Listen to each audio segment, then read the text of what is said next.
Just like every business and facility in the world, the news media had to adapt to a whole new way of operating while continuing to report on the single biggest story of the century, a global pandemic. When news broke that a new virus had emerged from China last January, there was some early skepticism. The anxiety here is outpacing the reality of the situation. But reality quickly set in. Bodies filling freezer units, some even being stored in spare rooms. The biggest challenge for the media, getting close to the story without getting sick. We journalists haven't been able to cover coronavirus the way we normally cover wars, from the front lines. I need a vent. I need a vent. I need a ventilator. And if covering the virus wasn't hard enough, the media was constantly quashing kooky conspiracy theories, like COVID comes from 5G networks. Viruses are simply excretions of a toxic cell. Then there were the political deniers. Many in the liberal media using, and I mean using, coronavirus in an attempt to demonize and destroy the president. But soon emerged a steadying hand, a peripatetic presence on TV, radio, blogs, and more. Dr. Anthony Fauci.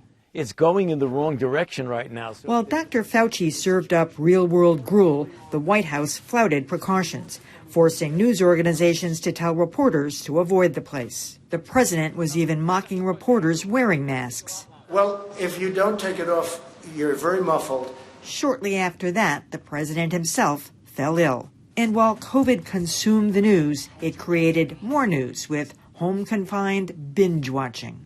My name's Joe Exotic, and this is Sarge. But the pandemic also brought out the best in journalism. News outlets devoting special sections to honoring the dead. Local journalist Alex Goldstein creating a Twitter feed, Faces of COVID, reprinting obituaries from all over the country. I have moments where you read a story and it literally takes your breath away. It still does, every day. So, Callie, I want to give you a special shout out. Back in January, when we did one of the very early stories on COVID, I was questioning whether we were overreacting, and you said absolutely not. This is going to be a worldwide pandemic. So kudos to you for picking up on that early. But, you know, we think about how everybody has adapted. You look at how the news media has adapted. It's actually rather phenomenal what this disease has done to industry, and the media is just a small part of it. Yeah, I would have to say that there are big kudos to my colleagues locally and nationally. I give a particular shout out to David Begnaud because I happen to be a follower of his work, a close follower. He works for CBS, yes. And he has been as close as one can get inside those rooms, outside of.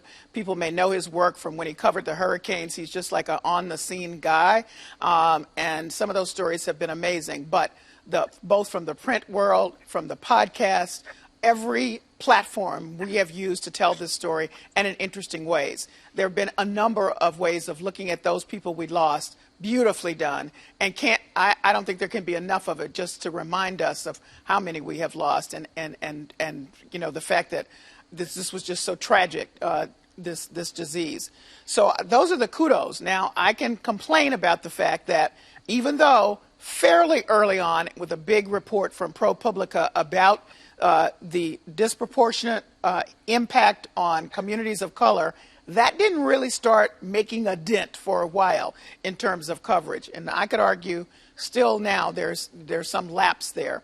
But it finally picked up enough so that this is a part of the coverage. And, you know, I credit the scientists also for pointing it out, the scientists and the doctors. So overall, I would say, you know, pretty good job. Yeah, a good point there, Callie. I could only add that I think this year, covering the pandemic once again underscored the value of explanatory journalism. Just simply the day-by-day repetition of doing our best to answer the questions about an evolving situation where the known set of facts in early March and the known set of facts a month, 2 months later were quite different in many ways. You know, the kind of relentless, here are the details, here's the governor's briefing, here's the mayor's briefing. And again, we talked about this before, not to be log rolling here, but Dr. Malika Marshall at my station, WBZ, has been on just about every day, just straight up answering questions. Do I have to wash my groceries when I bring them home? Is it okay for my grandparents to come over?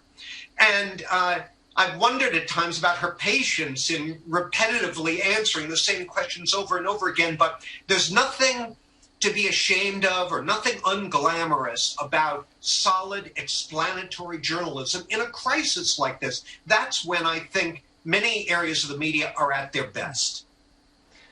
I agree with everyone who's talked so far that there's been a ton of great work done.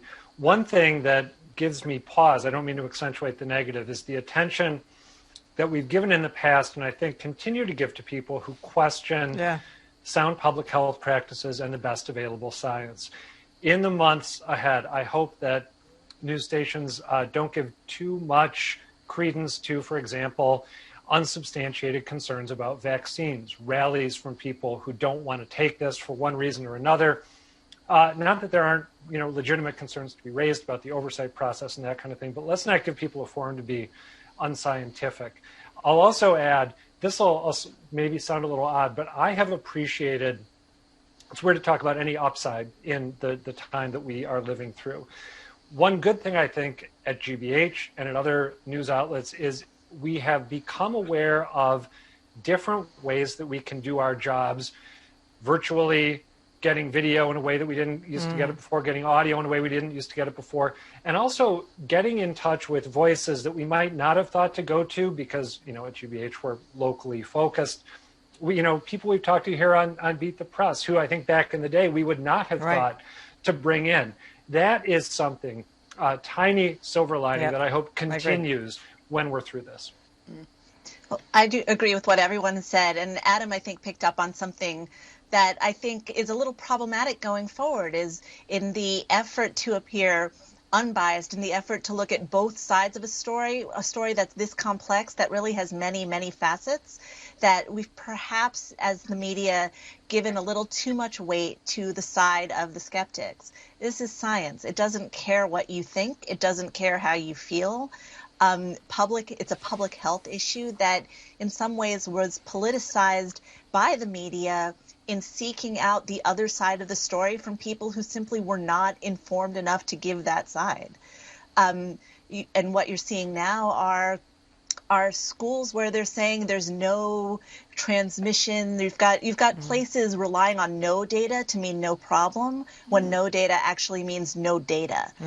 And I worry a bit going forward whether people feel so inundated with the warnings that we've had to repeat over and over that they're dismissing them kind of the way a teenager might, okay, Mom, you've said that already, that's enough.